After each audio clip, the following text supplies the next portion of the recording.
Salut à toutes et à tous, bienvenue dans cette nouvelle vidéo. Aujourd'hui, je vais commenter une vidéo que j'ai vue sur TikTok qui ne devrait vraiment pas exister. Donc c'est une personne, je ne sais pas trop qui c'est, je ne sais pas trop ce qu'il fait dans la vie, mais qui donne des conseils pour préserver votre ordinateur. Sauf que je suis tombé sur une de ses vidéos qui m'a fait froid dans le dos parce que sa vidéo n'expliquait pas finalement comment préserver son ordinateur, mais plutôt comment le détruire. Donc on va voir ça ensemble et je vais vous expliquer pourquoi il ne faut pas faire ces différentes choses qu'il dit. N'éteignez pas votre ordinateur avant d'aller vous coucher. En fait, souvent, on a cette conception que notre ordinateur sera mieux une fois qu'il sera éteint, ça lui permettra de se reposer, pas du tout. Mettez plutôt votre ordinateur en mode veille, ça va lui permettre de faire des tâches de fond, notamment ranger sa grande bibliothèque, de faire en sorte de réparer 2-3 petites erreurs au niveau de la mémoire. En fait, c'est comme quand vous dormez, et bien vous vous reposez, vous vous régénérez, c'est pareil pour votre ordinateur, donc n'éteignez pas votre ordinateur, mettez-les en veille. Bon, il n'y a rien qui va dans cette vidéo, mais rien du tout. Quand je vous le dis, c'est vraiment rien. On va voir déjà les premières choses qu'il dit, voir ce qu'il en pense. N'éteignez pas votre ordinateur avant d'aller vous coucher. En fait, souvent, on a cette conception que notre ordinateur sera mieux une fois qu'il sera éteint, ça lui permettra de se reposer, pas du tout. Ben si, en fait.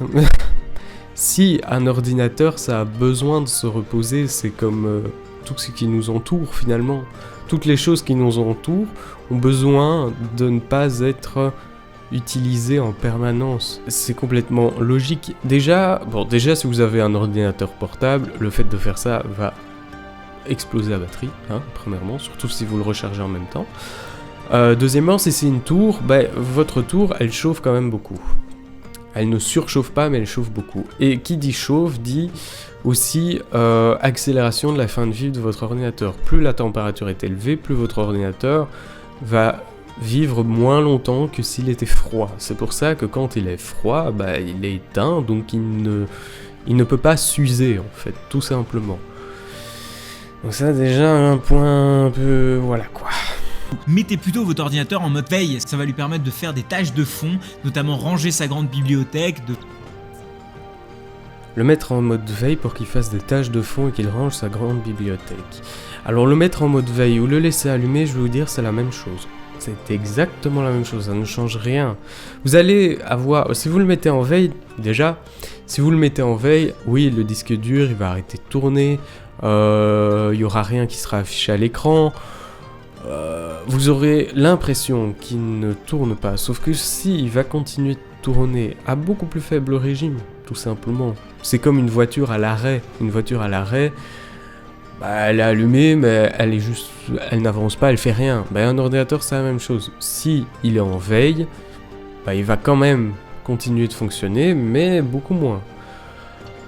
Alors autant l'éteindre. Les tâches de fond, comme il dit, comme par exemple réparer la grande bibliothèque, c'est-à-dire défragmenter le disque dur. Défragmenter le disque dur, ça permet d'éliminer tous les fichiers corrompus, les réparer, etc. Tout ce qui se trouve sur votre disque dur va être réparé, si vous voulez. Et ce genre de choses, ça se fait, ça dépend, si vous n'avez pas été changé ce paramètre, ça se fait une fois toutes les semaines. Sinon vous pouvez le faire une fois tous les jours, une fois tous les mois, comme vous voulez. Ça peut être parfaitement modifié soi-même. Ça peut être aussi fait manuellement. Mais par défaut, votre ordinateur le fait, si je dis pas de bêtises, une fois par semaine. Tout seul, vous ne vous en rendez pas compte. Et si vous le faites manuellement, vous n'allez pas vous en rendre compte non plus. Vous allez parfaitement utiliser votre ordinateur. En même temps, ça ne va rien changer, rien du tout. Et quand il parle de tâches de fond, je vois pas trop ce qu'il pourrait dire par là, mais j'imagine que c'est des petites opérations que fait votre ordinateur pour maintenir sa stabilité, on va dire. Votre ordinateur sait parfaitement faire ce genre de tâches en temps réel pendant que vous l'utilisez. Les processeurs actuels, ils sont suffisamment puissants pour faire ce genre de truc en fond, quoi, quand vous utilisez l'ordinateur. Donc je sais pas, franchement, si cette vidéo est une vaste blague, mais si c'est le cas, putain, chapeau. De faire en sorte de réparer 2-3 petites erreurs au niveau de la mémoire. Voilà, c'est ce que je vous disais, il parle de réparer des erreurs au niveau de la mémoire. Ces erreurs au niveau de la mémoire, elles se réparent toutes seules, mais seulement si vous redémarrez l'ordinateur. C'est comme votre téléphone, il va commencer à bugger ou quoi, vous le redémarrez, il fonctionne parfaitement. C'est la même chose pour les ordinateurs. Hein. Un téléphone, c'est ni plus ni moins qu'un ordinateur de poche. Hein. Ça. Donc, réparer les petites erreurs. Ouais. Ça, l'ordi, il sait le faire tout seul. Hein. Et comme il parle de petites erreurs, je vais vous donner un exemple concret qui contredit totalement ce qu'il dit. C'est tout simplement que votre ordinateur, admettons vous achetez une carte son qui se branche en PCI Express, donc directement à votre carte mère. Bon, admettons votre ordinateur, à un moment donné, je ne sais pour X ou Y raison, il ne la reconnaît plus, donc vous ne pouvez plus l'utiliser.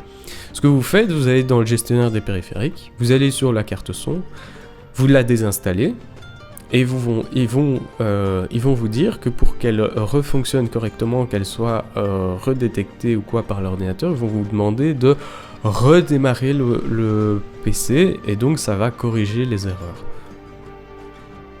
C'est l'ordinateur qui le dit lui-même, il faut redémarrer le PC pour pouvoir corriger ces erreurs. C'est pas en le mettant en veille que ça va tout réparer. Hein.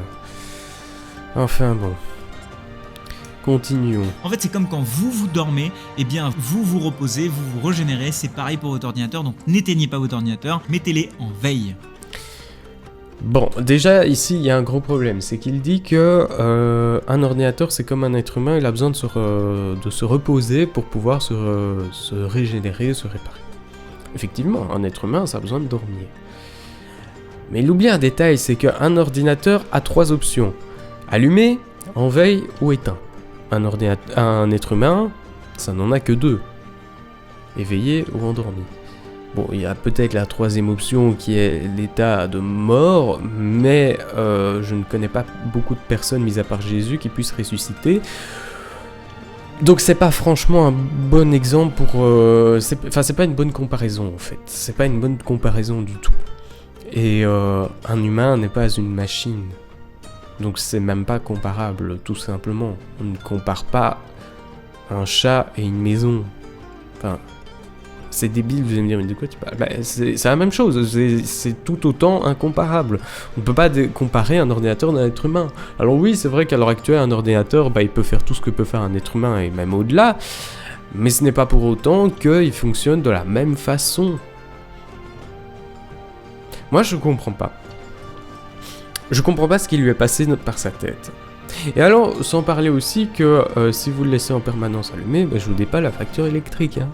Alors, donc voilà, cette vidéo est finie, j'espère qu'elle vous aura plu. Si c'est le cas, vous me le dites en commentaire ou vous lâchez un like, ça c'est comme vous voulez. Et puis moi je vous dis à très vite pour une nouvelle vidéo. Ciao tout le monde.